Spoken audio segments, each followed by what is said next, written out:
You're funny. Thank you, Neil. Thank you. I hope that you're all enjoying your lunch and had a great opportunity to connect with some of your peers, and hopefully you made some new friends. I just want to take a moment and introduce our keynote today. We're really excited to have him. Dan Waldschmidt is the president of Waldschmidt Partners. He's a business strategist, speaker, and someone that refuses to accept business as usual. Dan and his team help companies all over the world arrive at business-changing, breathtaking ideas and moving past outdated conventional wisdoms, social peer pressure, and selfish behaviors that stop them from being high performers. He's the author of the blog Edgy Conversations, which was recently dubbed by the Wall Street Journal as one of the top 7 sales blogs anywhere on the internet. He's been profiled in Business Week, INC Magazine, Business Insider, and on a number of radio programs. On a personal level, Dan is an ultra runner that not only runs as a hobby, but also as a means of supporting others. Dan just recently completed the Lansford Canal 24-hour race. While he was forced to stop, get this, 14 and a half hours into the race due to medical reasons, Dan was still successful at running just over 70 hours. I don't know how you do that. That's great. His commitment and perseverance helped to raise thousands of dollars for To Write Love on Her Arms, an organization which targets depression and suicide in high school and college students. Just on a few fun facts around Dan, he's a proud father of 3, and both of his sons, I understand, have the initials DB, but not for any deep reason, only to satisfy his affinity for keeping things in order. Dan was born 5 weeks late and has been making up for it at the lost time ever since. Dan is someone that refuses to use a lawnmower with a bag attachment, as he feels hard work builds character.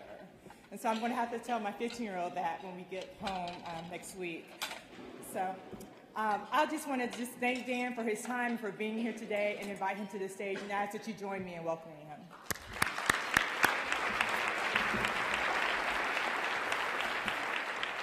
Thank you. That's the one. I didn't write that introduction, so you can, those fun facts. Thank you for having me. I'm nobody special. If you were alive in 1920 and met Hazel Miner, that's how she would introduce herself. A small girl in a small town in the middle of nowhere, and her story would inspire a country and change the course of American history. Hazel lived with her brother and sister, Emmett and Meredith, in a town called Center. 300 people lived in the middle of the prairie. Nothing ordinary or nothing extraordinary about Hazel and her family. She was rather plain in appearance. 1920, 15-year-old girl. She felt proud that she could drive her brother and sister to the one-room schoolhouse 2 miles across the prairie. It was the morning of March 15th in 1920. The children were all gathered in the schoolhouse, and the teacher noticed out the window that a blizzard seemed to come across the edges of the prairie. And so she quickly told the children, "Children, gather your belongings, it's time for you to head home." A one-room schoolhouse was hardly a place to be captive in the middle of a horrific snowstorm, as you can imagine, in the middle of the prairie. Quickly, the children gathered their things and prepared to head home. William, Hazel's father, noticed the storm beginning to coming across the edge of the prairie, and so he gathered the family horse, Old Maud. I didn't know that they named horses, but I guess they did back then. He grabbed Old Maud and hitched it to the sleigh, and hitched the horse to the sleigh, and began to take off to the school. And he got to the school before the children left. Quickly grabbing the children, Emmett and Meredith and Hazel, he put them into the sleigh and wrapped the blankets around them. And he told the children, "Children, stay here. I'm going to take my horse and sleigh. I'm going to put it in the barn of the school, and we'll come back and get the horse later." He went off to the barn to put the horse and the sleigh away. And when he got back, the sleigh was gone. Old Maud, spooked by the wind and the driving snow, took off down the road towards home. Old Ma didn't want to be caught in this blizzard any more than the children did. Minutes turned into hours, and a horse pulling a sleigh with small children was now lost in the middle of the prairie. Not able to see, Hazel just gathers her brother and sister together with her in the sleigh, hoping that her father might find her. Well, that wasn't to be, because the sleigh hit an obstacle. Something was exposed in the middle of the snowstorm, and the sleigh tipped over violently, throwing the children into this snow that was mushy, wet. Poor 15-year-old Hazel couldn't do much to lift the sleigh back onto the road. Try as she might, she couldn't get the horse to move, to pull the sleigh, to tip the sleigh over. There was nothing they could really do. So she told her brother and sister to grab the blankets from the sleigh, and they laid the blankets on the ground. And then telling her brother and sister to join her, she wrapped the blanket tightly around them, all three of them laying in the snow, hoping their father was on his way to find them. And there they lay. As the snow began to fall on their faces, they huddled together, singing songs they had learned in school, reciting essays they had learned in school, scripture verses they had learned in Sunday school. Every once in a while, Hazel would reach over and pinch her brother or sister. "You mustn't go to sleep," she said, hoping, praying their father was on his way to find them. Well, the direction of the wind changed. They were lucky for a few hours. They could hide behind the sleigh, and the wind hitting the sleigh would stop most of the driving snow from piling up around them. But as the wind changed, it would whisk the blanket off the edges of the children. Hazel would get out and gather the blanket around them. But that wasn't working. And so Hazel told her brother and sister to move together. And Emmett and Meredith moved together, and Hazel grabbed the blanket with her hands and wrapped it around the children and laid down on top of the blanket to keep her brother and sister warm. And then she kicked away the snow on the edges of the blanket.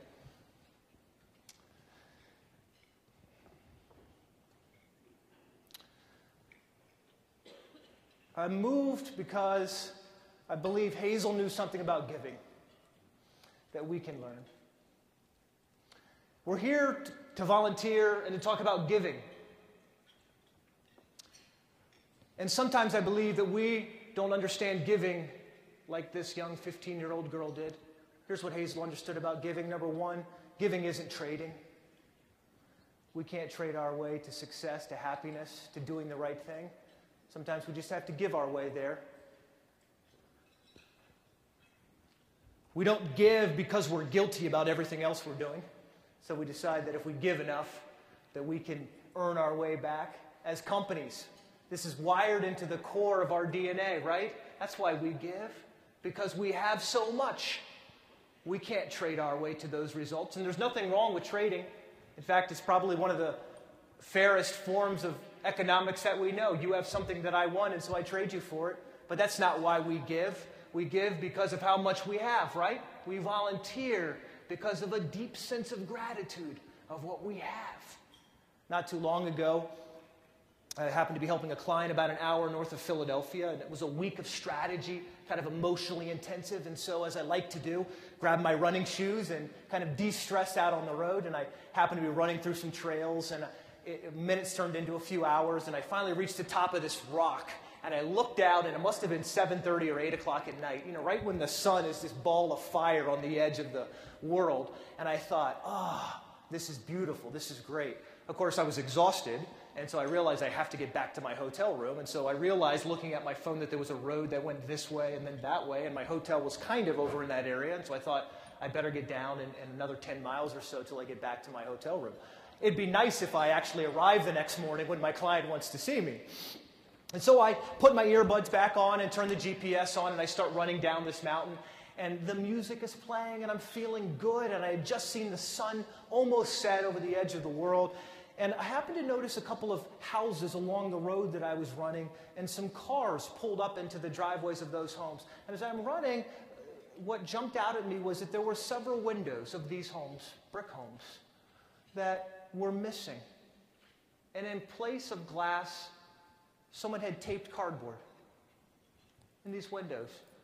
And you've had these moments, haven't you? Where there's this sense of wonder of how much we have as people. Of course, my mind is racing. Why would someone take cardboard? It's got to be cold in the winter. You can't take cardboard and stay warm, right? My mind is thinking.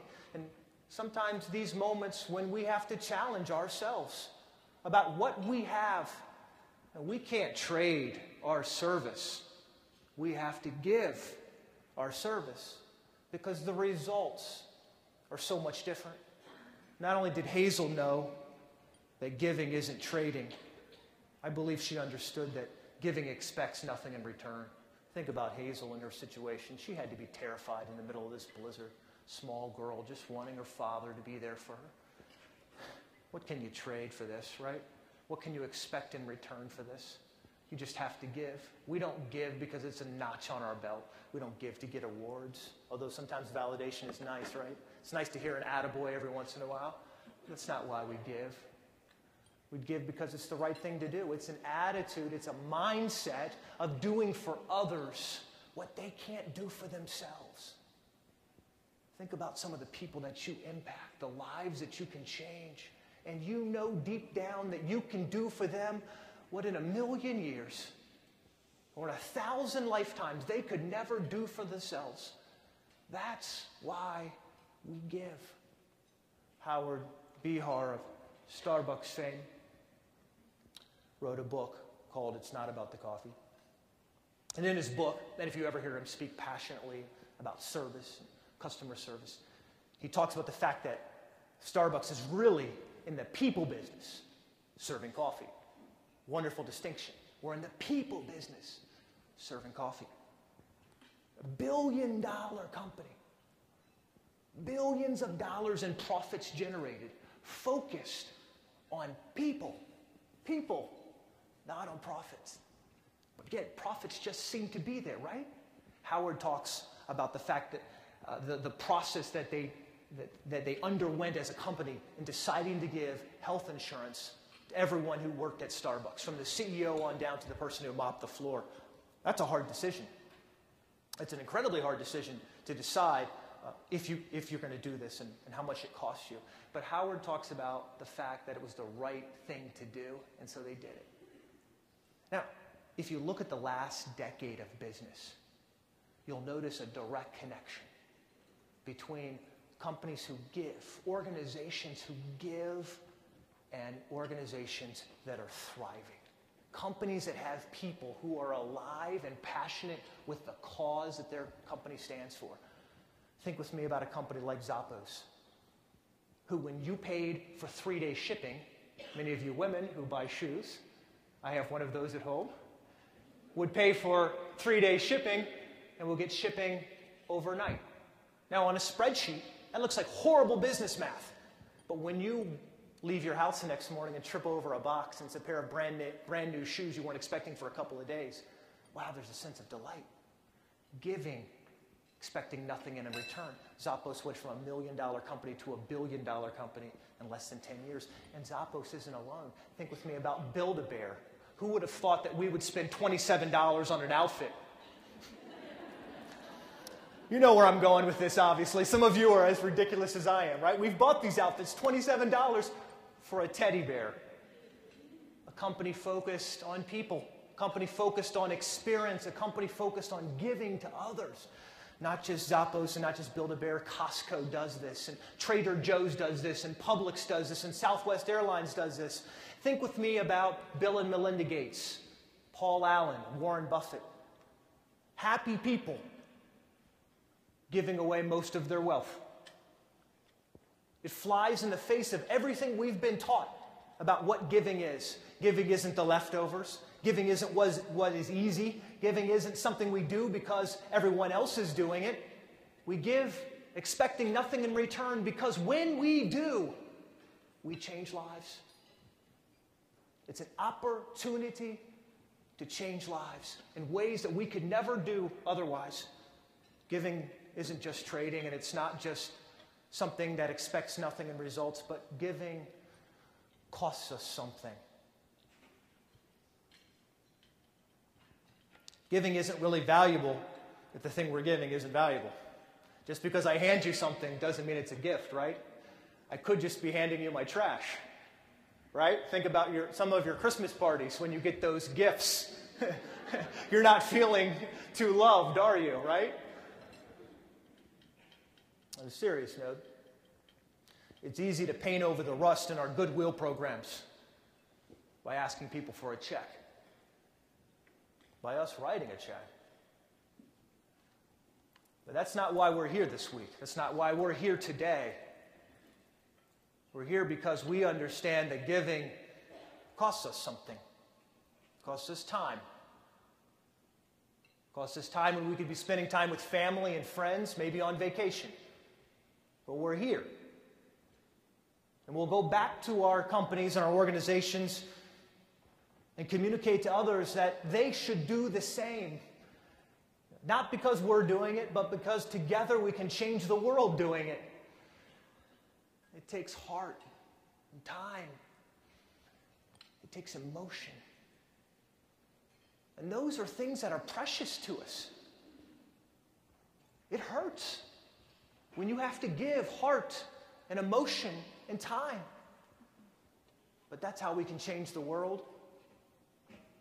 And that's what Hazel understood as she lay on that blanket with her brother and sister, the snow falling from the sky, kicking the snow off the edges of this blanket.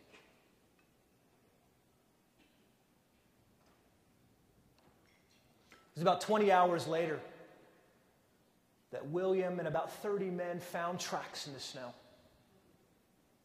William followed those tracks, and they found the sleigh still upturned in the snow, and old Maud still harnessed to that sleigh, waiting patiently, standing there. As the men rushed to the scene, they brushed off the snow that covered the edges of the sleigh, and they saw the children, and they gasped at what they saw.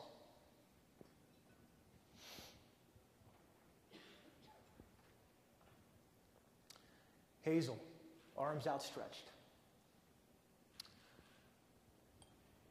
In a final gesture of unselfish giving, she had unbuttoned her coat and laid it down over her brother and sister. I don't know how much more heroic you can be. At her funeral, the minister read a simple verse from the scripture, and it was enough, and it's still enough. He read this verse: "Greater love hath no man than this, that he lay down his life for his friend." A girl who was nobody special.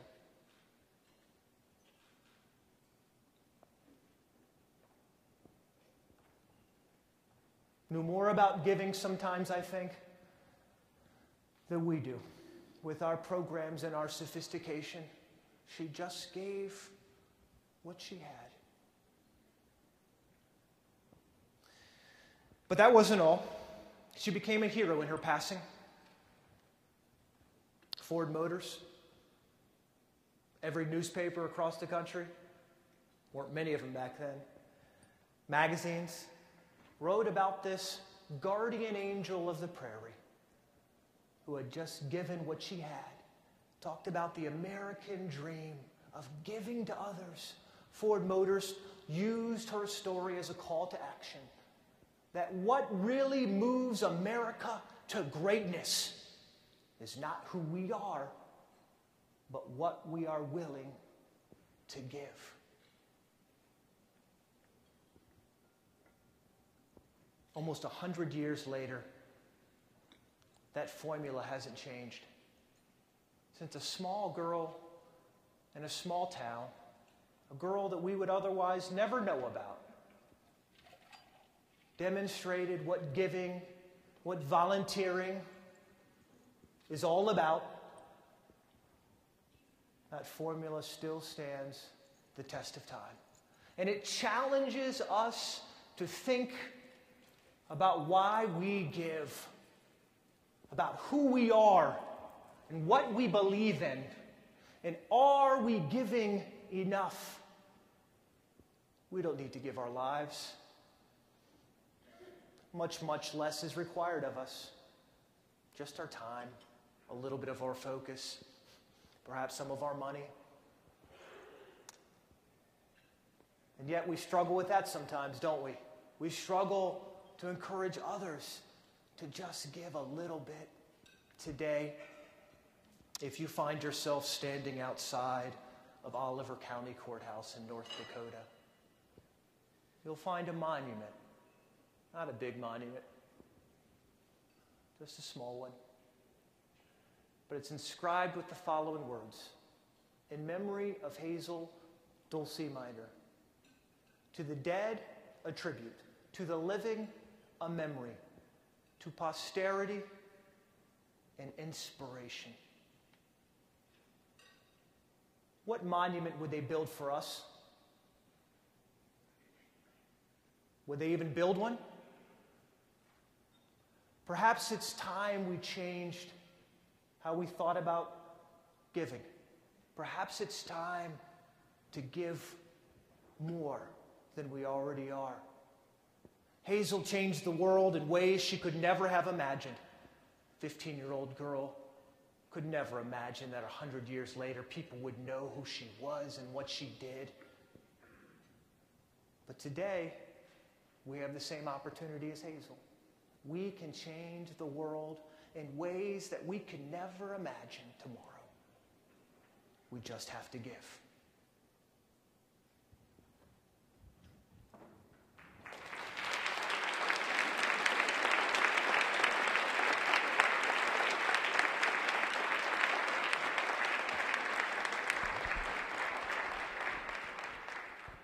Ladies and gentlemen, please welcome Janine Rowson, GE Director of Global Volunteerism and Corporate Citizenship.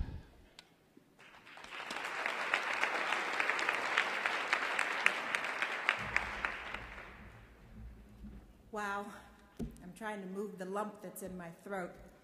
Thank you very much, Dan. That was inspiring. It was edgy, it was thought-provoking, and I think it pushes all of us and challenges us to not only think about what we do next, but to actually do something next. After today's dialogue, I hope that you walk away inspired, but truly ready to act. As a Corporate Service Council member, GE benefits from this network of peers, people who are sharing ideas, working with other companies, committing our time and our talent, and challenging our thinking and the way that we engage our employees, particularly through the Billion Plus Change campaign. John Rice is a vice chairman of GE, and he formerly served as the chairman of the Corporate Service Council. So we clearly see the value in this organization. I hope that you will join us as Cliff Burrows continues his leadership of the council, and together we can grow, we can expand our impact, we can really make a difference. GE believes in working on things that matter.